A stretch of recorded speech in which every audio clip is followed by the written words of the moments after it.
Hello friends! Welcome to my YouTube channel and my Facebook page, Attorney Immigration Lawyer. Kamusta po kayo? Ako po si Attorney Elaine Bordeaux. I'm based in the United States and dito sa ating page we talk about, I simplify po yung mga konsepto, yung mga proseso ng US immigration law. And I simplify that para po maintindihan ng ating mga kababayan who plan to be in the process or kung nag-undergo pa ng process. In today's episode po ay pag-uusapan natin ang 10 benepisyo. So 10 benefits of US naturalization. Okay po, kamusta kayo?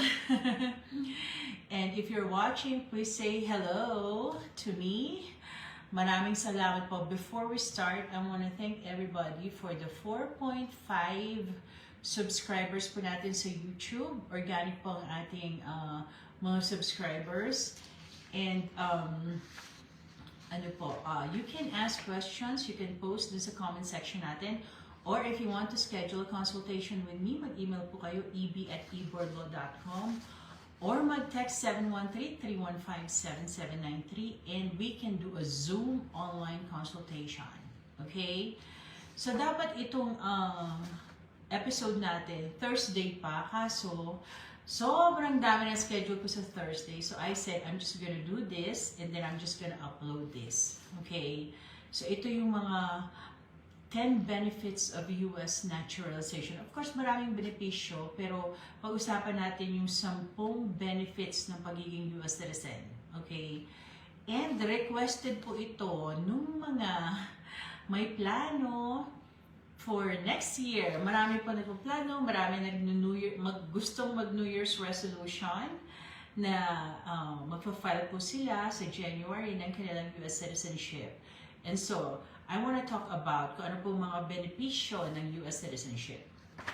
Okay, before we start, para dun sa mga hindi pa nakakakilala sa akin, my name is Atty. Elaine Bordeaux. I've been practicing US immigration since 2008. Ayan. So, mahigit na isang dekadang US immigration practice, and my practice is dedicated to US immigration law. So, ito lang po ang ating focus. So, we handle all types of cases. We represent clients from all over the world. Ayan. So, maraming mga nagpaplano sa kanilang New Year's resolution. 2024, gusto ko na maging US citizen. Ayan. So, let's talk about that. For me, I want to share to you my own experience sa US citizenship kasi it took me almost, I think, 13 years bago ako nag-decide na maging US citizen. So, I just kept my residency and somehow parang I felt na, I still want to go back to the Philippines, maybe, and then a part of me still belongs to the Philippines, and of course, isa rin po akong abogada sa Philippines, and I don't want to lose my license, so I don't want to be a US citizen. But then, you know what, naisip ko, ang tagal-tagal ko na dito sa Amerika, parang buong buhay ko nandito na.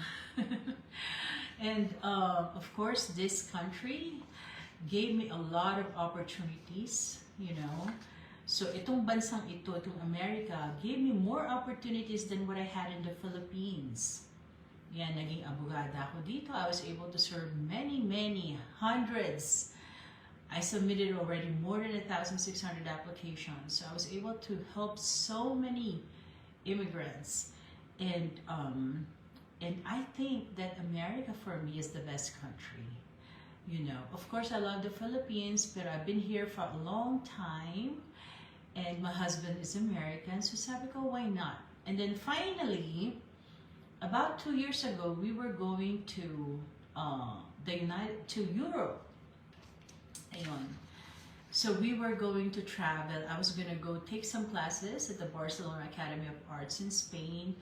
And then we found out na kailangan ko palang, this was before my citizenship. So we found out na kailangan ko palang mag-apply for visa to enter Spain. So we realized, kasi we plan to do a tour sa Europe, so we realized na oh, if we're gonna go to Spain, we're gonna go to UK, kailangan ko pang kumuha ng visa.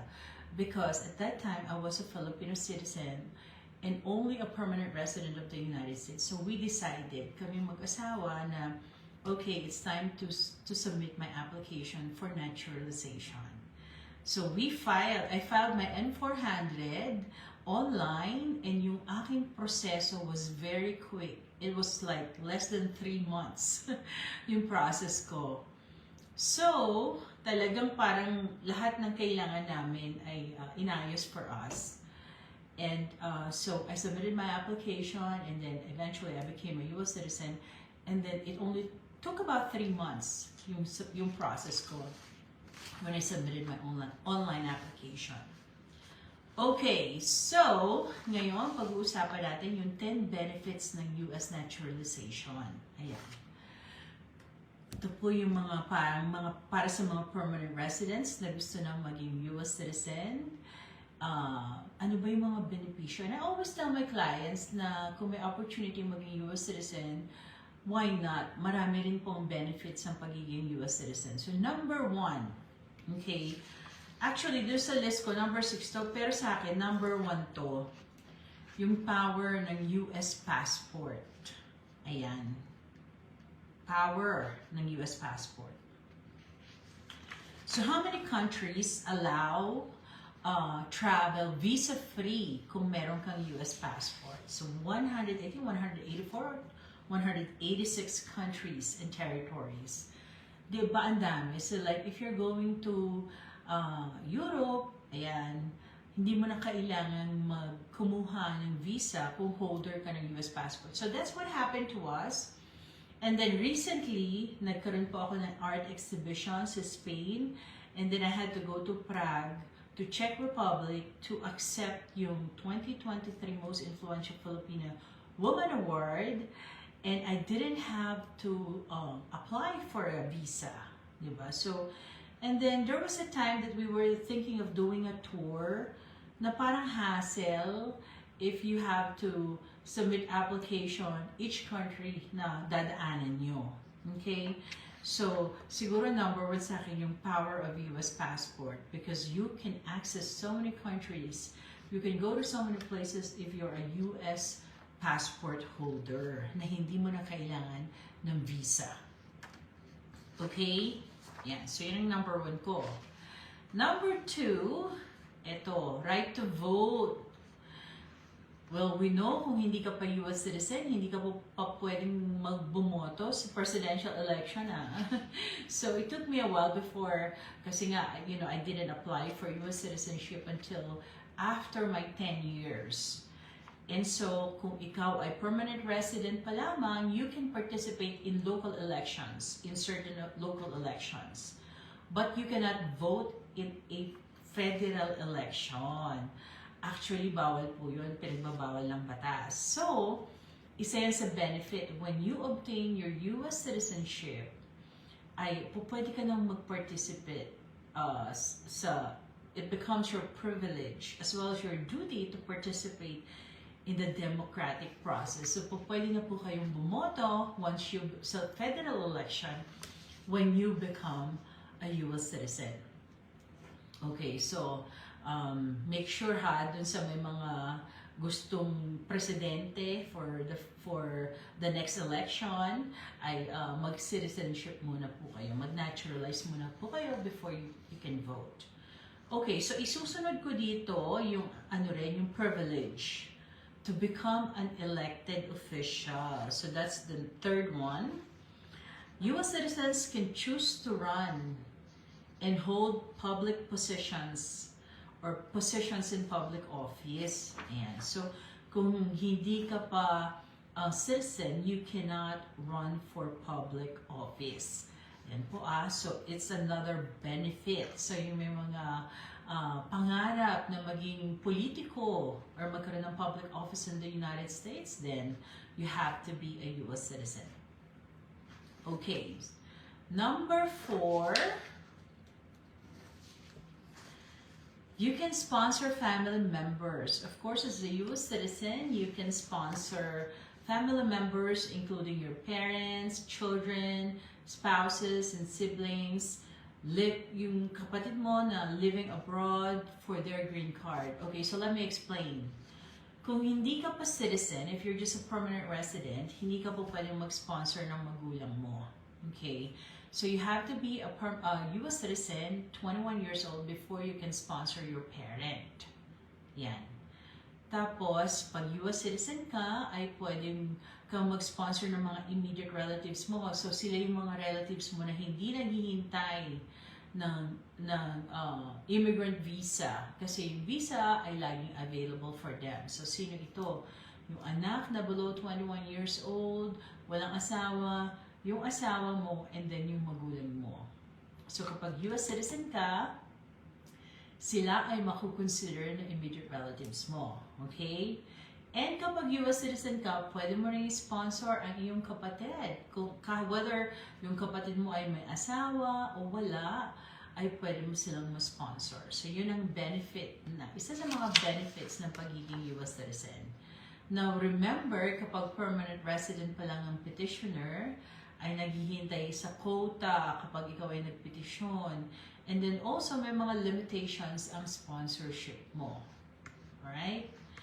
And then, 1, 2, 3, 4. Okay, so, number 5 naman, ito maganda pag citizen. In almost all cases, children under the age of 18 born outside the country can derive U.S. citizenship kung ang magulang nila ay U.S. citizen. Which means, nagpapasa ka ng citizenship sa anak mo. Whether yung anak mo ay born dito sa U.S. or yung anak mo ay born sa labas ng Amerika. So say for instance, yung mga anak ng U.S. citizen na nasa Philippines, ipinanganak, di ba? Merong tinatawag na reporting of birth abroad. Ayan yung CRBA process that you can do para inyong ma-report ang citizenship ng inyong anak. So, isa yan sa mga benepisyo na kapag US citizen ka, kapag nanganak ka, ay automatic ang pagiging US citizen din ng bata. Okay? Whether nandito or nasa labas ng US. So, may proseso lang kapag ang bata ay pinanganak outside of the United States. Okay? Alright. So, di ba maganda yung benefit na hindi na mahihirapan yung bata. And if you are in the Philippines at doon nanganak, ay meron pa din natawag na consular reporting of birth abroad. May mga requirements din yon, but in that case, ay po pwede mong ma-report ang pagiging citizen ng iyong anak. Okay? And then, number 6, ayan, yung mga employment opportunities at the federal and state level. So, hindi po lahat, especially yung mga non-citizens, may be granted employment opportunities. So, pero kapag US citizen ka, ay po pwede ka na magtrabaho sa mga federal governments and even yung mga state governments. Kasi may mga position po sila na ang requirement po nila ay US citizen ka dapat. So, isa po yan sa benefit, yung employment opportunities ay lalaki, and then you may be able to apply for jobs in federal governments. Okay? Alright, so number 7, ito importante, lalo na doon sa may mga anak na mag-aaral or mag-aaral ng college. Okay? And in fact, many of the parents, especially yung mga pumunta dito, yun ang goal nila. Kasi they want to bring their children, they want their children to come to the United States and study. Pero, kapag ang bata ay hindi pa US citizen, ay may mga limitations. So in most cases, pag ang bata ay hindi pa US citizens, ang ginagawa ay you have to pay out of pocket. And medyo may kamahalan, di ba, ang education dito sa Amerika. So, but if you are a US citizen or ang anak mo ay US citizen, ay pwedeng mag-avail ng mga financial support and scholarships ang bata. So, magkakaroon ng access sa mga grants, financial grants, sa loans, sa scholarships available para po sa mga US citizens. So, it's really making education available po para dun sa mga bata. So, ito magandang benefit po ito. So, yan ang number 7. Number 8, ito palaging tinatanong, Attorney, pag US citizen na ako, kailangan ko pa bang bumalik sa US ng 6 months? Yan, hindi na po. So, kapag US citizen ka, and you can keep your citizenship kahit wala ka sa US for 6 months or more. So, you're not required. Di ba pag green card ka pa lang, permanent resident, you have to return sa US kapag 6 months, and then pag nag 1 year ka outside of the United States, po pwedeng i-consider na abandoned ang iyong permanent residency. So you don't have to deal with that kapag ikaw ay US citizen na. So if you want to stay in the Philippines for a year or more, you can do that without worrying that you're going to lose your citizenship. And it's very hard to lose your citizenship, ano? So, hindi po yan yung basta-basta, okay, citizen ka ngayon, they can strip you. No, there's a process for that. And then, it's very difficult. And in very rare cases, na ini-strip ang isang US citizen ng kanyang citizenship. Okay? So, that's number 8. Yan yung common na question kasi marami po sa ating mga kababayan, especially those yung mga kababayan natin gustong magretiro sa Philippines. So, nag-worry sila, sabi nila, paano ba pag permanent resident pa lang, yung iba ayaw mag-citizen because of that. Pero yung permanent residency nga, yun, you have to come back to the United States, you know, or mau-consider na abandon yung residency mo. Sayang naman. But if you're a US citizen, you can stay for as long as you want outside of the United States. You can keep your citizenship kahit nasa labas ka ng Amerika. Okay? Now, that's number 8. Number 9, ito, participate in a federal jury. Yan. Kung hindi ka pa US citizen, ay hindi ka pa pwedeng mag-participate. Pero may mga cases na ganito, na yung kanilang pangalan ay nakakasama, and then they get notified. Sabihin na nakatagap sila ng call or ng sulat or notification na magsiserve sila sa jury. Yan. So, what are you gonna do? You have to inform them na hindi ka pa US citizen. Okay? So, but if you're a US citizen, you can participate in a federal jury. US citizens are chosen at random to participate. So, random po ang pagpili to help determine, pagpili to participate in the jury. I mean, jury system natin. One day, we're gonna talk about that. Yung jury system natin, di ba, ibang-iba sa Philippines where you just go, tapos isang judge lang yung magde-decide. Sa Amerika naman, pwedeng mag-request ng jury or pwede rin mag-request ng hindi jury, ano, yung defendant. Pero, generally, jury po na merong a composition ng ganitong jury, and then they will make a determination. So, for the entire time, habang nililitis yung kaso, ay nandun kayo, you have to go every day, and you have to listen sa presentation ng evidence. May mga rules, so may mga rules na ibibigay sa iyo yung judge, and then after the presentation of evidence ay magdedesisyon po kayo sa guilt or innocence ng accused when it comes to a criminal case. So yan po ang malaking pagkakaiba sa Philippines and the United States.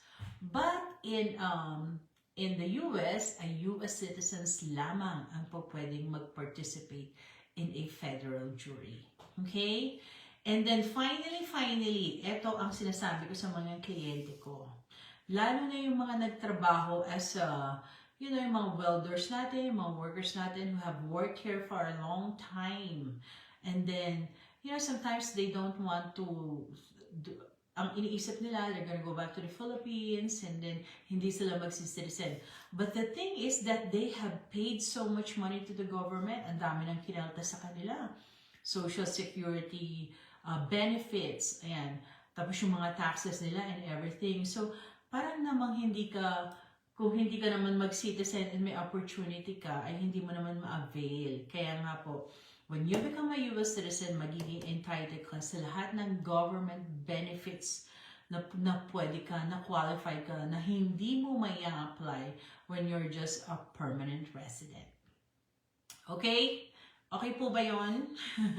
So, sa benefits na to, I think it's worth it. You know, and especially if you want to stay in the United States, it's better to become a US citizen because later on, may mga benefits po, especially when you're getting old, na magandang ma-avail nyo. Especially if you work so many years here in the United States, sayang naman kung hindi nyo po sila, hindi kayo makatanggap. And then, also, the other good thing is that while you're receiving those benefits, ay po pwede po kayong nasa Philippines dahil hindi rin nawawala ang yung US citizenship. Okay, so ito yung mga benefits, pero meron din po itong mga responsibilities. So pag naging US citizen ka, ano ba ang iyong mga responsibilidad, ang iyong mga obligations? So sa next episode natin, we are going to talk about that. And also, ako po ay isang immigration lawyer. I'm not a tax expert. So when it comes to taxation, whether kung maging US citizen ka dito, mag-dual citizen ka, kasi ang US naman ay pinipermit naman nila yung dual citizenship. So kung magdo-dual citizen ka, ano ba ang mga consequences niyan? Attorney Elaine is not a tax expert. I'm not a tax lawyer. So you have to speak with your CPA, with your accountant on that matter. So ang pinag-uusapan po natin ay benefits ng US naturalization. Okay? Yan po ang ating episodes today. So if you're planning to submit your US naturalization next year, kung gusto mo nang maging US citizen, ay mag-text ka 713-315-7793 or mag-email ka eb@eboardlaw.com and we can help you file for your US naturalization. Okay po? Till next time po. Next time, pag-usapan natin yung mga responsibilidad naman. Kasi ito, benefits. Of course, may responsibilidad po ang pagiging US citizen. Okay po? Till next time. Bye. God bless. And salamat po for subscribing and check nyo rin po ang ating YouTube channel. This will be uploaded po sa YouTube then. Thank you. Bye-bye.